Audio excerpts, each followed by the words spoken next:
तो कहानी की शुरुआत होती है उस समय से जब दुनिया एक तरफ से खत्म होने वाली थी। यह भविष्य का वह समय था जब पृथ्वी पर रहना असंभव हो गया था।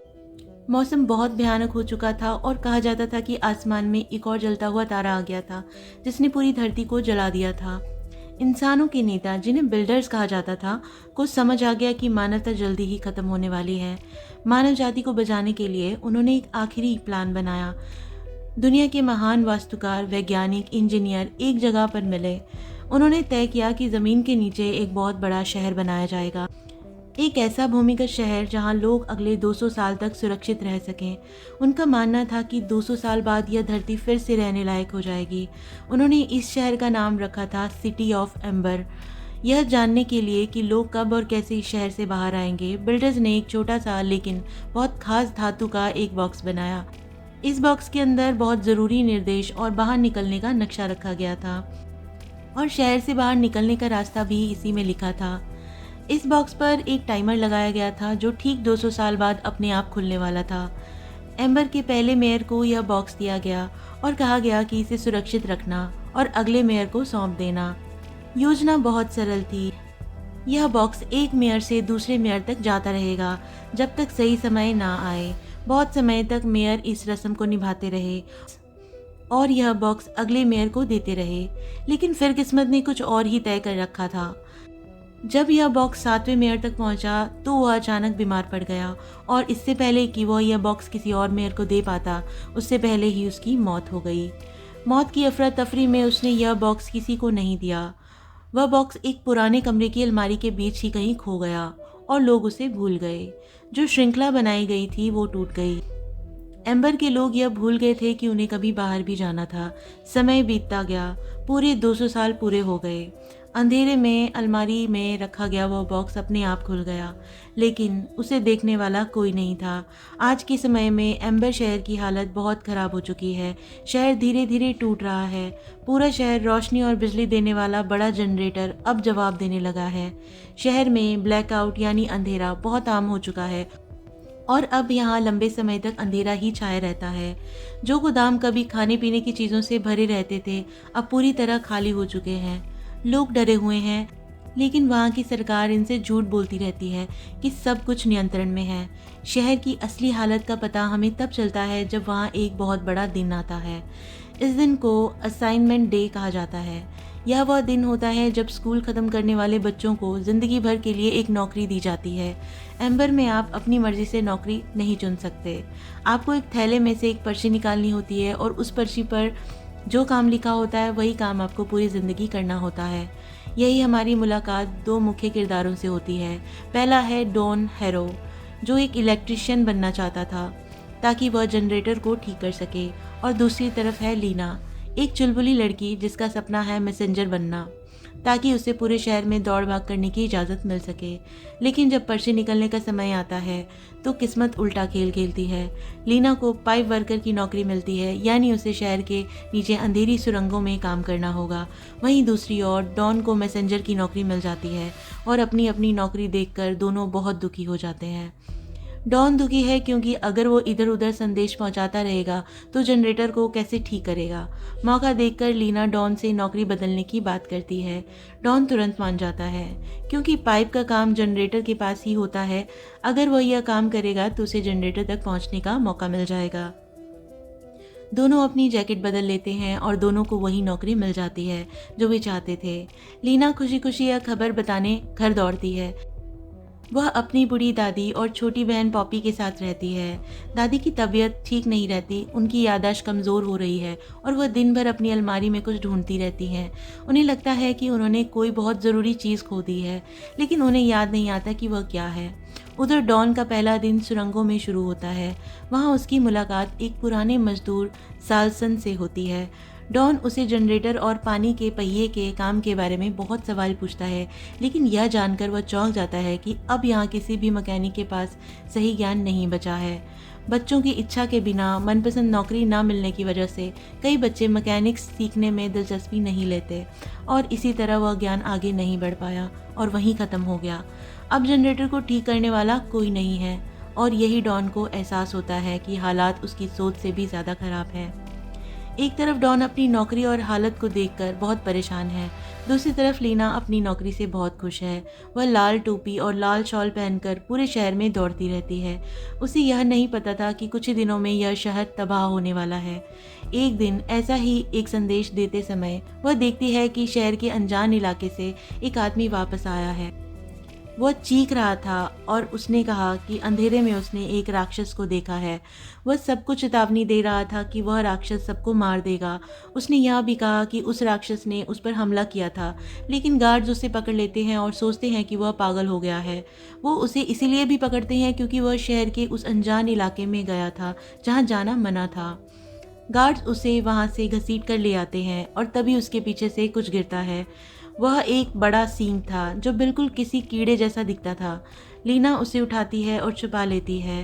यही उसे एहसास होता है कि शहर के उस अंधेरे और अनजान इलाके में कोई बड़ा रहस्य छुपा है जिसके बारे में कोई बात नहीं करता। कहानी में एक नया मोड़ तब आता है जब लीना घर पर होती है। उसकी दादी अलमारी में कुछ ढूंढ रही होती है। तभी उसे वह पुराना धातु का बॉक्स मिल जाता है, वही बॉक्स जो बिल्डर्स ने छोड़ा था। छोटी पॉपी सबसे पहले उसे खोल देती है और उसके अंदर रखे कागज़ को चबाने लगती है। लीना मुश्किल से उन टुकड़ों को बचाती है और उन्हें जोड़ने की कोशिश करती है। उन टुकड़ों पर एक अजीब भाषा में लिखा था जो एम्बर की भाषा नहीं थी। लीना समझ जाती है कि यह वह ज़रूरी चीज़ थी जिसे उसकी दादी ढूंढ रही थी। लीना उन टुकड़ों को कागज़ की पहेली की तरह जोड़ने लगती है और उसे कुछ शब्द समझ में आने लगते हैं, जैसे निर्देश, नदी, दरवाज़ा। उसे लगता है कि यही शहर को बचाने का तरीका है जिसके बारे में उसने अपने दादा और पिता से सुना था। वह कागज़ लेकर मेयर कोल के पास जाती है, लेकिन मेयर को लोगों को बचाने में कोई दिलचस्पी नहीं होती। वह एक भ्रष्ट और स्वार्थी आदमी है जो लोगों को झूठी तसल्ली देता रहता है। तभी असल में वह शहर का राशन छुपाकर अपने लिए रख रहा होता है। जब लीना उसके दफ्तर में होती है तो वह दीवार पर लगे पुराने मेयरों की तस्वीरों में वही धातु का बॉक्स देखती है। वह बॉक्स 7वें मेयर के हाथ में था और वह 7वां मेयर असल में लीना का दादा था। अब लीना को पूरा यकीन हो जाता है कि यह बॉक्स बहुत खास है। लीना सोचती है कि उसे मदद की ज़रूरत है, इसलिए वह डॉन के पास जाती है। दोनों मिलकर उन निर्देशों को समझने की कोशिश करते हैं। डॉन समझ जाता है कि ये निर्देश पाई वर्क्स की ओर इशारा कर रहे हैं जहां वह काम करता है। कागज़ पर एक दरवाजे और बाहर निकलने का जिक्र भी था। लीना समझ जाती है कि बिल्डर्स ने उन्हें यहाँ मरने के लिए नहीं छोड़ा था, बल्कि यहाँ से बाहर जाने का रास्ता भी बनाया गया था। जब डॉन सुरंग में काम कर रहा होता है तो उसे वहाँ एक गुप्त कमरा 351 दिखता है। वह बंद होता है। वहीं उसे एक बहुत बड़ा जानवर भी दिखता है। वह किसी कीड़े जैसा बदला हुआ चचुंदर लगता है। यह देखकर डॉन बहुत डर जाता है और वह कीड़ा उसका पीछा भी करता है। इससे यह साफ हो जाता है कि इन बंकरों में रहना बहुत खतरनाक है। यहाँ राक्षस पैदा हो चुके हैं। आज एक हुआ, कल 2 होंगे, फिर हज़ारों, और वे इंसानों को मार डालेंगे। कुछ समय बाद लीना और डॉन देखते हैं कि वह फूड गार्ड जो सारे खाने की रखवाली करता है चुपचाप उसी कमरे के अंदर जा रहा है। उसे लगता है कि लोग चोरी कर रहे हैं, इसीलिए वह किसी तरह उस कमरे में घुसता है। वह यह देखकर हैरान रह जाता है कि वह कमरा उन चीज़ों से भरा हुआ है जिनके बारे में सालों पहले बताया गया था। अब वे सब चीज़ें इन बंकरों में आकर जमा हो चुकी थी। लेकिन सबसे बड़ा झटका उसे तब लगता है जब वह उस कमरे में मेयर कोल को बैठा हुआ देखता है। मेयर चोरी की जांच नहीं कर रहा था, वह खुद चोरी कर रहा था और आराम से बैठकर खाना खा रहा था। उसने अपने लिए इतना खाना जमा कर रखा था कि वो पूरी ज़िंदगी खा सकता था, भले ही बाकी लोग भूखे मर जाएं। यही लीना और डॉन को समझ आ जाता है कि मेयर पर भरोसा नहीं किया जा सकता। अब उन्हें सब कुछ अकेले ही करना होगा। वे फिर उन निर्देशों पर ध्यान देते हैं। कागज़ में एक निशान लगे पत्थर का जिक्र था।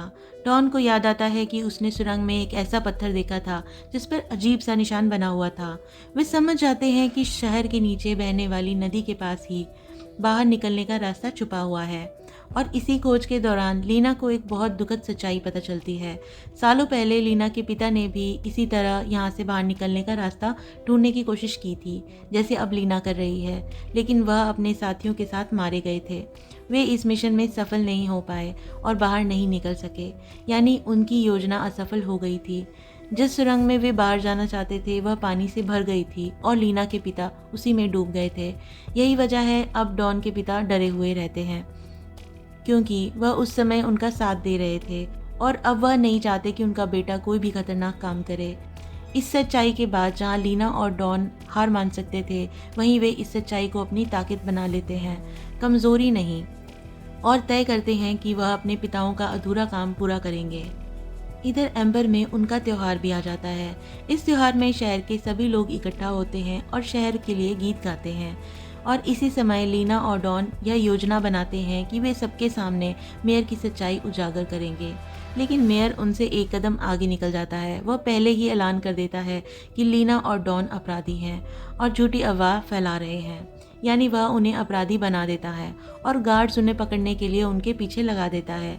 लीना को पकड़ लिया जाता है और मेयर के दफ्तर में ले जाया जाता है।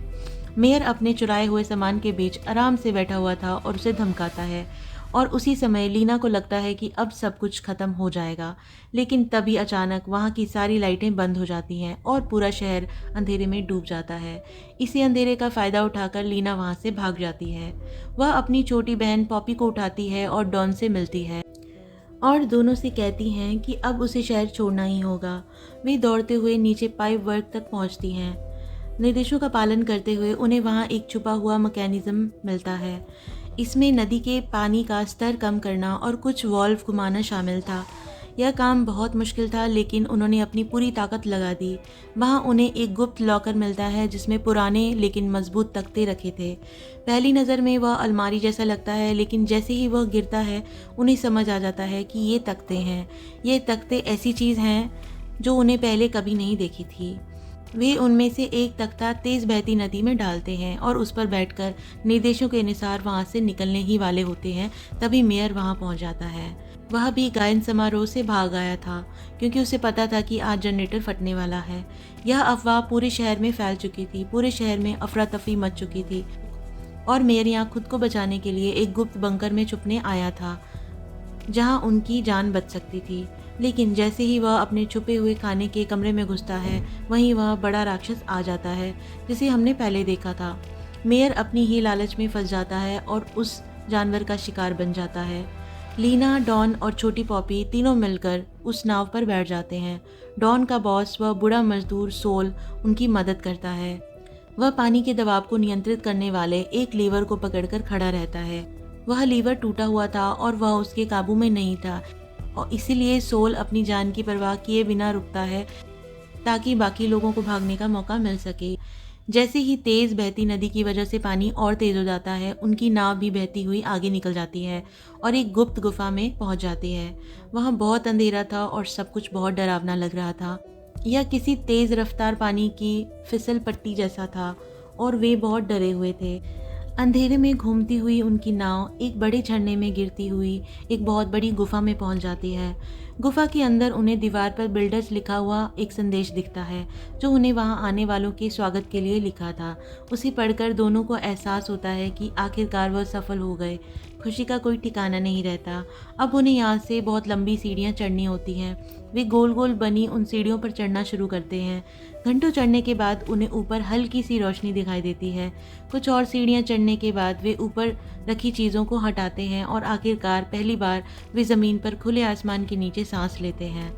लेकिन दुर्भाग्य से वहाँ भी उतना ही अंधेरा था जितना नीचे था। असल में वे लोग जन्म से ही कभी ज़मीन पर नहीं आए थे।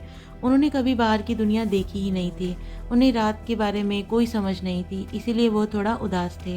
लेकिन इस समय वे चांद और तारों को देखकर खुश भी थे। अब वे यहाँ आ चुके थे। वापस जाने का कोई रास्ता नहीं था। वे वहीं सो जाते हैं और सुबह उनकी आंखें रोशनी से खुलती हैं। जब वह आसमान की ओर देखते हैं तो सूरज एक तरफ से धीरे धीरे उग रहा होता है।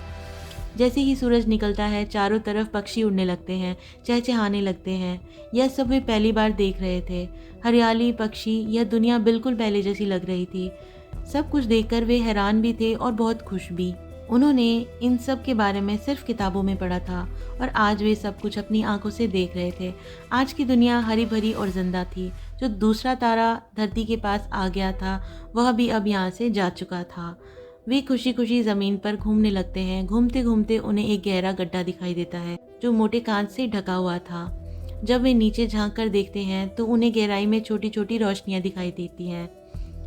तभी उन्हें एहसास होता है कि वे ठीक एम्बर सिटी के ऊपर खड़े हैं। वे नीचे रहने वाले लोगों को देख पा रहे थे। जो इस समय शहर के मुख्य हिस्से में जश्न मना रहे थे।